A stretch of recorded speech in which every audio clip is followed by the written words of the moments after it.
Réveil un peu plus matinal aujourd'hui. La nuit a été courte pour mes camarades de dortoir, visiblement trop excités ou en mode colonie de vacances.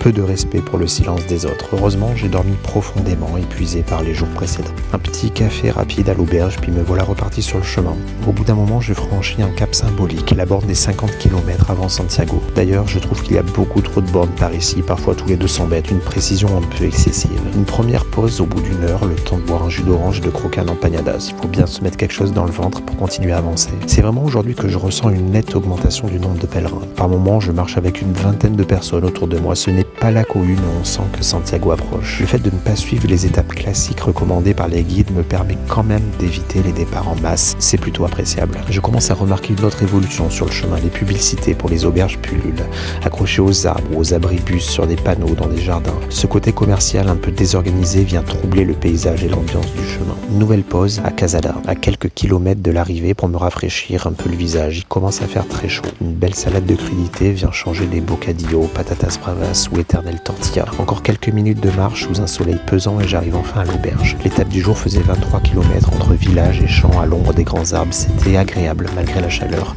L'accueil à l'albergue est sympathique. Comme toujours, j'enchaîne lit, douche, lessive, petit tour dans le village, micro-sieste, puis apéro.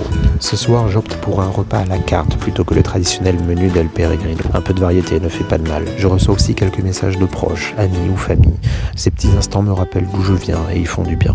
Ce soir, j'essaie de me coucher avant 23h. Demain, on annonce de fortes chaleurs. Mieux vaut partir tôt.